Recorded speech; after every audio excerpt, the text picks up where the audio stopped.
तो साहिल जी, आप लोगों का मैं बड़ा धन्यवाद देता हूँ आप सबको।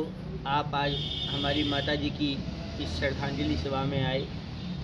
आप सब जितने भी लोग आए, मैं आपको धन्यवाद देता हूँ। और मन में कुछ पीड़ा सी थी, वो मैं आप सबके सामने रखना चाहता हूँ। बहुत सारे लोगों ने पूछा कि माता जी को अचानक से क्या हो गया। तो मैंने अपनी माता जी को कहा था कि भाई, आप ये जो दवाई सुई आपके शरीर में लगाई जा रही है, आप ये मत लेना। और मैंने उन्हें बहुत बार मना किया, पर चूँकि मैं हर समय उनके पास नहीं रहता, साधु शरीर है, कभी यहाँ जाना है हमें, कभी वहाँ जाना है, और कभी समय रहा तो अपनी माता जी को 1-2 दिन दे देते थे हम, क्योंकि 75 से 80 के आसपास उनकी उम्र थी। मैंने मना किया, भाई ये आप सुई मत लगवाना, ये आपके शरीर को नुकसान करेगी, आपकी उम्र हो रही है, आप नहीं इसको बर्दाश्त कर पाओगे। फिर भी उन्होंने चोरी से वो सुई लगवा ली। सुई लगने के 2-3 महीनों के अंदर ही वो बीमार रहने लगे। हम इलाज कराते रहे वो, और हाँ, स्वस्थ थे, और इतने स्वस्थ थे कि वो किसी को थप्पड़ मार दे तो वो व्यक्ति दूसरा थप्पड़ खाने के लिए बैठा नहीं रहेगा, बेहोश हो जाएगा, इतने स्वस्थ थे। क्योंकि बचपन से उन्होंने मतलब देसी खाना खाया। और माता जी हमारा, उनका शरीर हरियाणा से था, तो वैसे भी उनका शरीर बलिष्ठ था। तो धीरे धीरे फिर स्वास्थ्य गिरता गया। आखिर में हम जब हॉस्पिटल ले गए तो पता लगा कि उनके शरीर में जो आंतें होती हैं वो इतनी सड़ गई। डॉक्टर ने मुझे बताया, ये आंतें इतनी सड़ गई जैसे कुछ 15 दिन 20 दिन कोई फल बाहर रख दो आप खुले में तो जैसे वो सड़ जाता है, इतनी सड़ गई। अब हमें काट के अलग करना पड़ेगा। तो हमने कहा ठीक है, अब हमारे पास कोई दूसरा रास्ता नहीं है, ऑप्शन ही नहीं है। तो ठीक है, मैंने कहा आप ऑपरेशन कर दो। उन्होंने वो ऑपरेशन कर दिया, वो आंतें निकाल दी, यहाँ से यहाँ तक पूरा शरीर खोल दिया उनका। फिर वो टाँके भी जो लगाए थे वो खराब होने लगे, उसमें भी जहर आने लगा।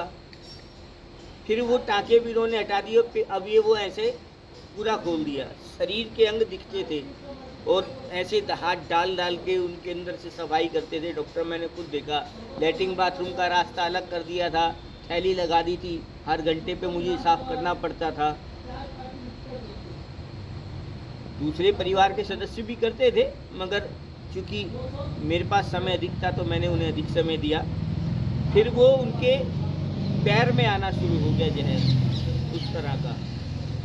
पैर पहले लाल हुआ, फिर नीला हुआ, फिर वो बिल्कुल काला होने लगा, और वो धीरे धीरे घुटने तक आने लगा। घुटने से थोड़ा नीचे ही रह गया था। तो डॉक्टर ने, और ये सब 2 दिन में हुआ उनके साथ। डॉक्टर बोले ये एक तरह का गैंग्रीन हो गया है, अब इसका कोई इलाज नहीं है, कि इसे काटना ही पड़ेगा। मैंने कहा भाई 2-3 दिन में ऐसा क्या हुआ? कोई इस तरह का कोई फोड़ा होता है, फुंसी होती है, कोई जहर फैलता है, ऐसा कुछ होता है तो ऐसे तो नहीं एकदम से हो जाता, उसका समय लगता है कुछ। कि नहीं, इन्हें शुगर, मैंने कहा इन्हें शुगर कभी हुआ ही नहीं, इनको कोई इस तरह का समस्या नहीं थी कि नहीं इन्हें शुगर है, हाई शुगर है। मैंने कहा नहीं, कभी इन्हें शुगर था ही नहीं। तो नहीं, फिर ठीक है, मैंने कहा कोई रास्ता नहीं है तो ठीक है। उन्होंने फिर उनका यहाँ तक पैर काट दिया, घुटने से ऊपर। फिर वो जहर दूसरे अंगों में उनके जाने लगा, किडनी। फिर इसी बीच में उनको हार्ट अटैक भी हो गया। 2 ऑपरेशन हो गए, एक पैर का, एक यहाँ से आंतें निकाल दी। फिर उनके दूसरे अंगों में जहर फैलने लगा और वो भी फेल होने लगे। और उनका वो सारा कुछ मैंने अपनी आंखों से देखा, क्योंकि थोड़ी थोड़ी देर बाद सफाई करनी पड़ती थी। उतने बीच में खाना पीना भी बंद था, कुछ दे ही नहीं सकते थे उन्हें। बहुत होता था तो बस 2 ढक्कन पानी दे सकते थे हम उन्हें, ज़्यादा से ज़्यादा। तो बहुत दयनीय स्थिति रही, वो सब देख के जो पीड़ा रही। तो मैं अपनी बात को इसलिए ये कह रहा हूँ कि आप लोग इसे समझें कि ये षड्यंत्र क्या है, क्या हो रहा है आपके साथ और क्यों हो रहा है। सनातन धर्म में या दुनिया पे कहीं पे भी कोई बीमारी होने पे औषधि लेने का विधान है। ये विधान नहीं है कि आपको कोई बीमारी है नहीं, फिर भी आप जो है कोई औषधि लें, क्यों लें? और ये औषधि तो मैं शायद जो आयुष प्रदान करे वो औषधि है, ये औषधि नहीं है। कोई भी सुई, किसी भी तरह का क्या क्या केमिकल उसमें आपके शरीर में डाला जा रहा है, कुछ नहीं पता।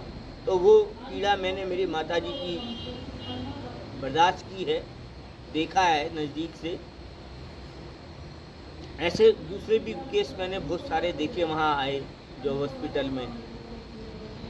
तो आप लोग भी सावधान हो इन सब चीज़ों से।